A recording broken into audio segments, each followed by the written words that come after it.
Welcome back to Wrestling World. For today's video, we'll be taking a look at what we got from Raw for The Fiend's return, the big change for Charlotte Flair, and much more. Let's start things off with everything that's going on with The Fiend versus Randy Orton. The feud is able to continue without Bray's physical appearance, thanks to Alexa Bliss and all the other elements that WWE has been using. They keep the feud going throughout The Fiend's absence. We saw Randy Orton and Alexa Bliss have that big standoff, with Alexa wanting Orton to set her on fire, the same way that he did to The Fiend. That was probably the only time since December that Alexa's character showed a lot of emotion about what happened to The Fiend. But ever since that night with Randy Orton and the match, Alexa Bliss has been completely different. She's been a combination of her Firefly Funhouse self and her Fiend self. We haven't really seen that emotional side to the character ever since that night with the match. She's been acting very creepy and haunting Randy Orton in numerous different ways. And like we saw on Raw a few weeks ago, she also started a process of bringing The Fiend back. So she's probably really happy because she knows it's only a matter of time before The Fiend returns. What has been playing a big role in the storyline in recent weeks is the black liquid that we continue to see. It came out of Alexa Bliss's mouth during Randy Orton's match with Edge. Fast forward a few weeks later, and that same unknown liquid was coming out of Randy Orton's mouth. So the question to ask here is if there's a deeper message and meaning to that black liquid. Will that black liquid have anything to do with The Fiend's return and their WrestleMania stipulation? Or is it simply just being used as filler? That's what we have to find out, because you never really know with WWE. Does that black liquid serve an actual purpose, or is it just being used as a creepy moment to keep the story going? There's a little split going on amongst the community right now. There's some people that think it's getting pretty silly, and that Bray Wyatt should just return already, while other fans are enjoying the slow build-up to The Fiend's return. With how long it's already been, and telling by how they seem to be handling things, it really doesn't seem like The Fiend will return on some random episode of Raw. It looks like he'll have a major return at a big show. So when will The Fiend actually return? It's hard to say, but Fastlane is looking like a big possibility. Fastlane will be the first show on WWE Network's new home of Peacock. WWE loves to have big, impressive shows and moments, especially when it'll be the first ever WWE event hosted on Peacock. So could they be saving The Fiend's return for their first big show on Peacock? It definitely makes a lot of sense and seems like it's a possibility. It'll be a major way to close out the first ever event on Peacock. Everyone will be talking about it, and it'll be a big moment for WWE and Peacock. So that seems likely.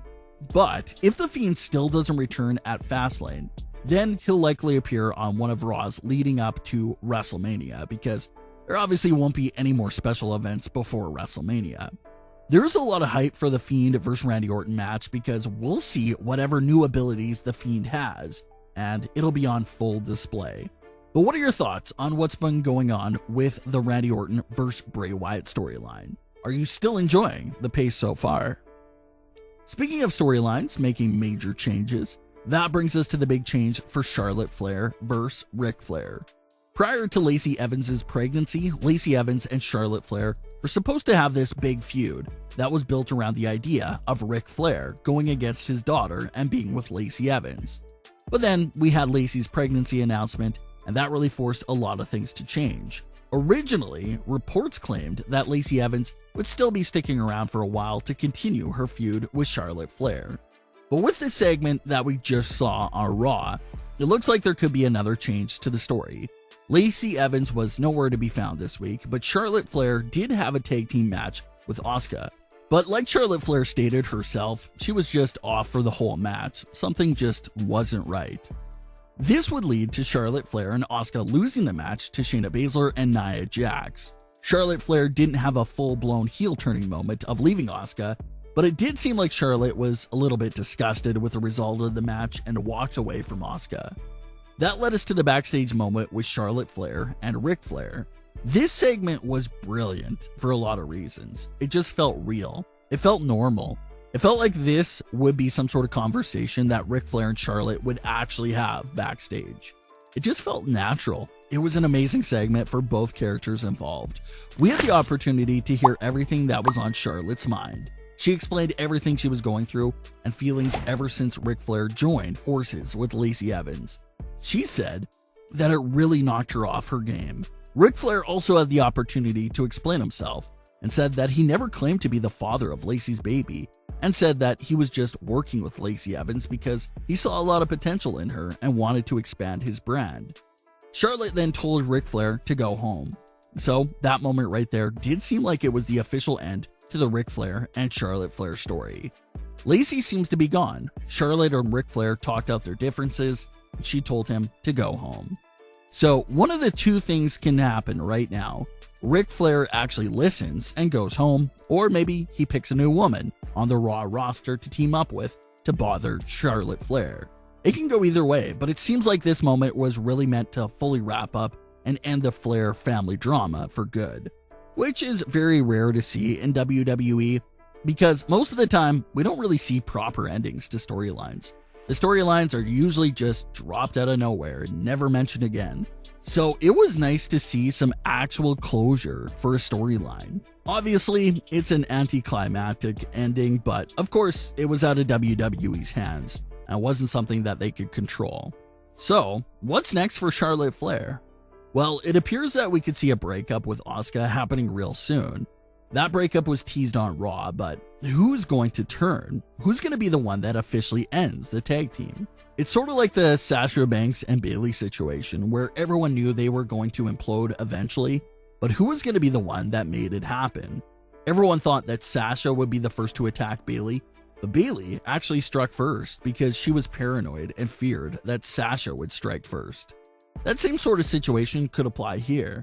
Everyone expects Charlotte to be the one that changes and turns heel on Asuka, but what if the roles are reversed? What if Asuka strikes first and turns on Charlotte Flair first? Many fans believe this would be the better choice because despite being the current Raw Women's Champion, Asuka's character still feels like an afterthought on Raw. It would freshen her up a bit if she's the one that turns heel and continues her reign as this new fresh heel version of herself. That's what a lot of fans are speculating about. It also seems like the obvious choice because Raw isn't really building up any woman to contend for the title. Rhea Ripley is on her way, so she will definitely help the Raw roster. But Asuka vs. Charlotte seems to be the only solid option for WrestleMania. It's an interesting matchup because they have a lot of history together and even faced each other at WrestleMania a few years ago. So it'll be a WrestleMania rematch at WrestleMania with the stakes being at an all-time high. Of course, fans are still speculating about Becky Lynch. Could she get involved and make that a triple threat match? We'll have to see, but what are your thoughts on today's stories? Leave your comments, don't forget to subscribe with all notifications on, and leave a like if you enjoyed. Thanks for watching, guys.